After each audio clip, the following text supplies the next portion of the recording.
नमस्कार स्वामी भक्तांनो, माझ्या स्वामीला अर्पण मराठी चॅनलवर तुम्हा सर्वांचं मनापासून खूप खूप स्वागत आहे.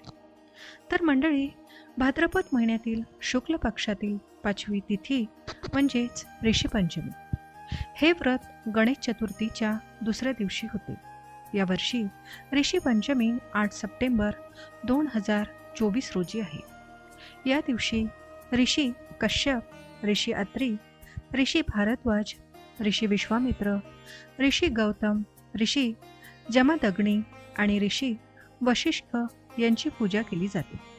असे मानले जाते की ऋषी पंचमीचे व्रत पाळणाऱ्या आणि ऋषींची पूजा करणाऱ्या महिला सर्व दोषांपासून मुक्त होतात. मासिक पाळीत जाणून बुजून किंवा न कळत केलेली पापे नष्ट होतात. ऋषी पंचमी व्रताच्या वेळी पौराणिक कथा अवश्य श्रवण करा, त्याशिवाय व्रत अपूर्ण आहे. ऋषी पंचमी पूजेची शुभ वेळ, पद्धत आणि कथा जाणून घेऊया. पण त्याआधी माझ्या स्वामीला अर्पण मराठी चॅनलवर नवीन असाल, अजूनपर्यंत चॅनलला सबस्क्राईब केलं नसेल तर पटकन सबस्क्राईब करा. साईडला एक घंटीचं बटन दिलेलं आहे, ते सुद्धा प्रेस करा, म्हणजे आपल्या चॅनलवर जेव्हा नवनवीन व्हिडिओ येतात तर त्याचं नोटिफिकेशन तुम्हाला मिळाल्यामुळे तुम्ही व्हिडिओ लगेच बघू शकाल. तुम्हाला व्हिडिओ वेगळा शोधत बसण्याची गरज पडणार नाही. चला तर मग व्हिडिओला सुरुवात करूया. पंचांगानुसार यावर्षी भाद्रपद महिन्यातील शुक्ल पक्षातील पंचमी तिथी शनिवार 7 सप्टेंबर रोजी सायंकाळी 5:37 सुरू होईल आणि 8 सप्टेंबर 2024 रोजी रात्री 7:58 समाप्त होईल. त्यामुळे उदय तिथीनुसार 8 सप्टेंबर रोजी ऋषीपंचमी व्रत पाळण्यात येणार आहे. ऋषीपंचमीची पूजा करण्यासाठी महिलांनी सकाळी सूर्योदयापूर्वी पवित्र गंगा नदीत स्नान करावे. घरातल्या पाण्यात गंगाजल टाकूनही स्नान करू शकता. पूजेच्या ठिकाणी शेण सारवून चौकोनी वर्तुळ करून त्यावर 7 ऋषी काढावे. 7 ऋषींना दूध, दही, तूप, मध आणि पाण्याने अभिषेक करावा. गंध, तांदूळ, उदबत्ती, दिवा इत्यादींनी पूजा करावी. मासिक पाळीच्या काळात धार्मिक कार्यात काही चूक झाली असेल तर त्याबद्दल महिलांनी माफी मागितली पाहिजे. त्यानंतर कथा श्रवण करून तूप टाकून होम करावा. या दिवशी ब्राह्मणाला केळी, तूप, साखर दान करावी. तसेच आपल्या क्षमतेनुसार दक्षिणा देणेही शुभ आहे. धार्मिक मान्यतेनुसार ऋषीपंचमीच्या दिवशी उपवास करणाऱ्या महिलांनी जमिनीत पेरलेले धान्य खाऊ नये.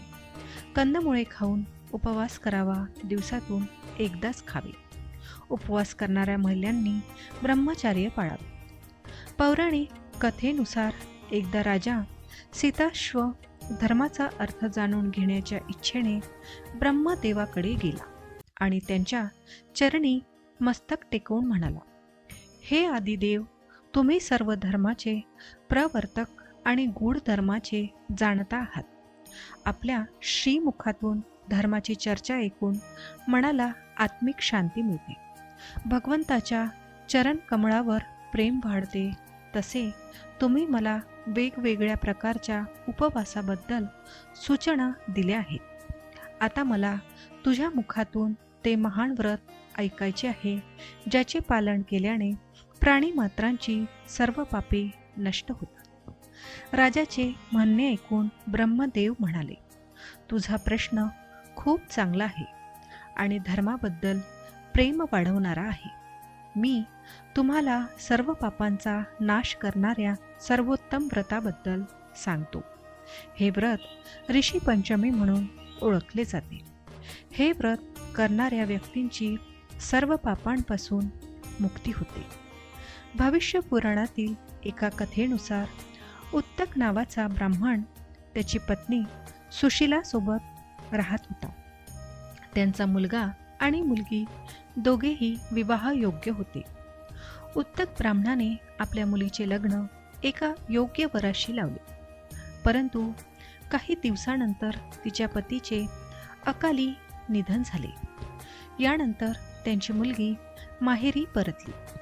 एके दिवशी विधवा मुलगी एकटीच झोपली होती. तेव्हा तिच्या आईच्या लक्षात आले की तिच्या मुलीच्या अंगावर किडे पडले आहेत. आपल्या मुलीची अशी अवस्था पाहून उत्तकची पत्नी घाबरली. तिने आपल्या मुलीला पती उत्तक यांच्याकडे आणून आपल्या मुलीची अवस्था दाखवली आणि म्हणाली, माझी साध्वी मुलगी अशी कशी झाली? मग उत्तक ब्राह्मणाने ध्यान केल्यानंतर पाहिले की त्याच्या मागील जन्मात त्याची मुलगी ही ब्राह्मणाची मुलगी होती. परंतु मासिक पाळीच्या वेळी तिने काही चुका केल्या. ऋषी पंचमीलाही उपवास केला नाही. तसेच मासिक धर्मामध्ये घरात वावरली, यामुळे तिला हा त्रास सहन करावा लागला आहे. त्यानंतर वडिलांच्या सल्ल्यानुसार या जन्मातील संकटापासून मुक्ती मिळावी म्हणून मुलीने ऋषी पंचमीचे व्रत केले. हे व्रत केल्याने उत्तकच्या कन्येला शाश्वत सौभाग्य प्राप्त झाले. तर मंडळी, हा व्हिडिओ तुम्हाला कसा वाटला मला कमेंट करून नक्की सांगा. व्हिडिओ आवडला असेल तर व्हिडिओला लाईक करा. जास्तीत जास्त लोकांना हा व्हिडिओ शेअर करा, म्हणजे त्यांनासुद्धा ही माहिती मिळेल. चला तर मग आजच्या व्हिडिओमध्ये एवढेच. मी तुम्हाला परत भेटते अशाच एका नवीन आणि माहितीपूर्ण व्हिडिओमध्ये.